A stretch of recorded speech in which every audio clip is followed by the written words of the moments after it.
Professor K V. Thomas, അങ്ങ് കോൺഗ്രസിനെ ചതിച്ചിട്ടാണോ വാസ്തവത്തിൽ ഇന്ന് ഈ വലിയൊരു പൊസിഷനിൽ നിൽക്കുന്നത്? അതിൻ്റെ മറുപടിയൊക്കെ ഞാൻ നേരത്തെ തന്നെ കൊടുത്തിട്ടുള്ളതാണ്. ഞാനൊരു നെഹ്റുവിയൻ സോഷ്യലിസ്റ്റാണ്, കോൺഗ്രസ്സുകാരനാണ്. ഞാൻ കോൺഗ്രസിൽ നിന്ന് രാജിവെച്ചിട്ടില്ല. ഞാൻ CPM-ൽ ചേർന്നിട്ടില്ല, BJP ചേർന്നിട്ടില്ല. സാറേ, welcome to coffee with lock.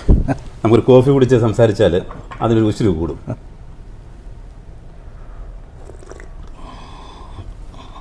അങ്ങയുടെ പേര് ഇൻ്റർനാഷണൽ ലെവലിലും മറ്റെല്ലാ നിലയിലും ഫ്രഞ്ച് ചാരക്കേസ് മുതൽ ഇപ്പോഴത്തെ ക്യാബിനറ്റ് റാങ്ക് വരെ ആളുകളെ വളരെ അലസ്വരപ്പെടുത്തുന്നുണ്ട്.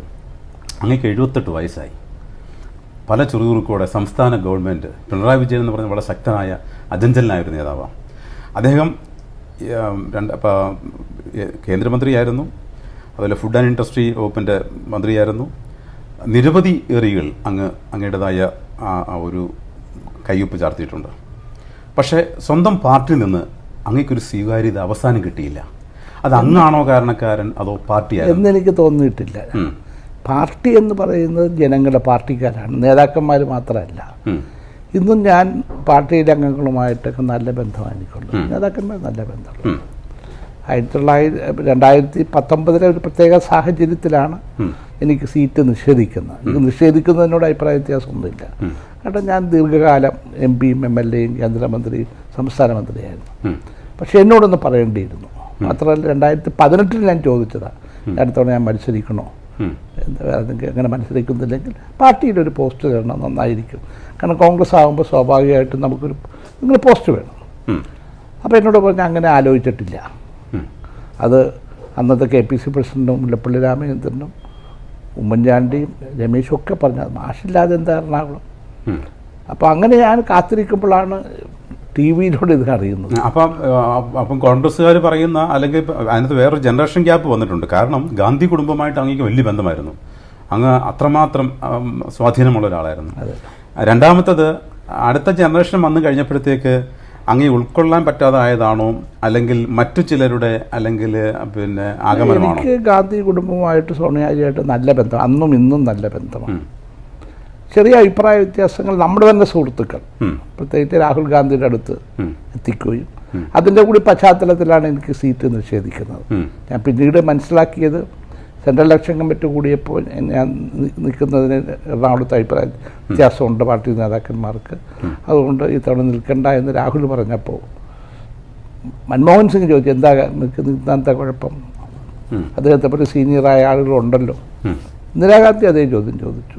അന്നത്തെ പാർട്ടി ചാർജുള്ള അഹമ്മദ് പട്ടേലും ചോദിച്ചു, എന്തിനാ മാറ്റുന്നത്. പിന്നെ തോമസിനോട് ചോദിച്ചോ, പറഞ്ഞോ ഈ വിവരം.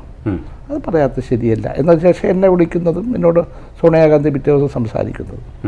എൻ്റെ പ്രാഥമികമായ ഒരു ഇക്കാര്യത്തിൽ നിലപാട് സീറ്റ് നിഷേധിച്ചതല്ല. സീറ്റ് നമ്മൾ ഏതെങ്കിലും ഒരു സന്ദർഭത്തിൽ മാറിക്കൊടുക്കേണ്ടി വരും, അതൊക്കെ എനിക്ക് ബോധ്യമുള്ള ഒരാളാണ്.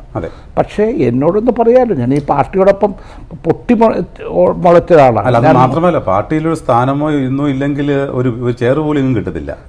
എന്തെങ്കിലും അത്രേ ഉള്ളൂ. നമ്മളിന്ന് എന്നും MP എന്നും മന്ത്രിയും ഒന്നാകണമെന്നില്ല. പാർട്ടി ഞാൻ വന്നത് 1968 കുമ്പളങ്ങിയിലെ 7ാം വാർഡ് പ്രസിഡന്റായിട്ടാണ്. അല്ല ചുമ്മാ മുകളിൽ നിന്ന് ഇറങ്ങി വന്നതല്ല. പ്രൊഫസർ കെ.വി. തോമസ്, അദ്ദേഹം ഇന്ന് കേരള സംസ്ഥാന ഗവൺമെൻറ്റിൻ്റെ കേന്ദ്രത്തിലുള്ള അതിനുള്ള ഏറ്റവും വലിയ ചർച്ചകൾക്ക് അദ്ദേഹമാണൊരു പാലം. അത് ക്യാബിനറ്റ് റാങ്കിലാണ് അദ്ദേഹത്തെ ആക്കിയിരിക്കുന്നത്. അദ്ദേഹം ഒരു CPM-കാരനാണോ കോൺഗ്രസ്സുകാരനാണോ ആരാണെന്ന് ചോദിച്ചാൽ എനിക്കും അറിയത്തില്ല. ഞാൻ അദ്ദേഹത്തോട് തന്നെ ചോദിക്കുക, അങ്ങൊരു CPM-കാരനാണോ?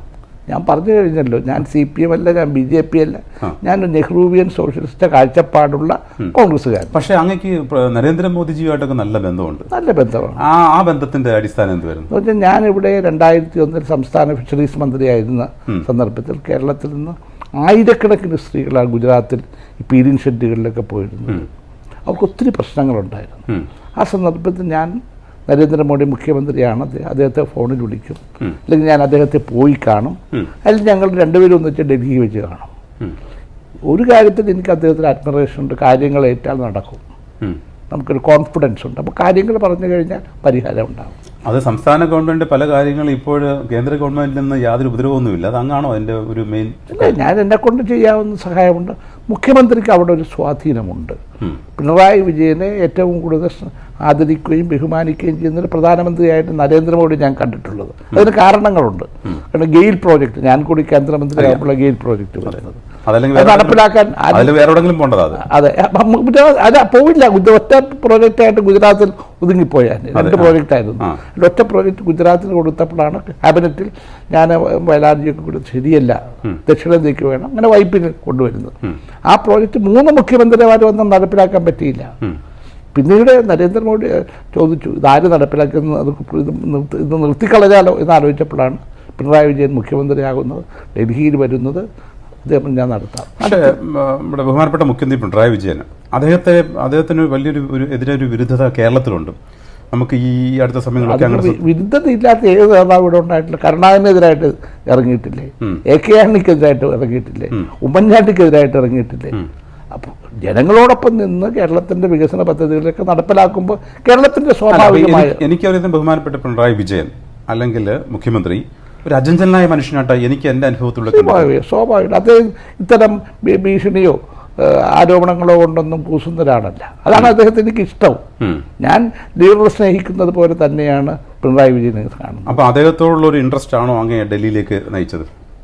പല കാരണങ്ങളുണ്ടാകും. അത് എന്നെ ഞാൻ അരനൂറ്റാണ്ടോളം ഡൽഹിയിൽ ജനിച്ചു വളർന്ന പോലെ പ്രവർത്തിച്ചതാണ്. അപ്പം എൻ്റെ ഒരു പ്രവർത്തന ലോകം ഡൽഹിയാണ്. അപ്പം അവിടെ പ്രവർത്തിക്കാനൊരു ചാൻസ് എന്നോട് പാർട്ടി മാറണമെന്നൊന്നും പറയാതെ പഴയ കോൺഗ്രസ് നിന്നുകൊണ്ട് പ്രവർത്തിക്കാനും എൻ്റെ സ്വാധീനങ്ങൾ ബന്ധങ്ങൾ കേരളത്തിന് ഉപകാരപ്രദമാക്കണമെന്ന് മുഖ്യമന്ത്രി പറഞ്ഞപ്പോൾ ഞാനത് അംഗീകരിക്കേണ്ടായിരുന്നു. അങ്ങൊരു ബാല്യത്തിലെ വയസ്സ് 78 ഉള്ളൂ. വയസ്സൊരു പ്രശ്നമാണോ? അധികാരവും കസേരയും നിർബന്ധമാണ്. അല്ലല്ല, വയസ്സല്ലോ നമ്മുടെ മനസ്സ്.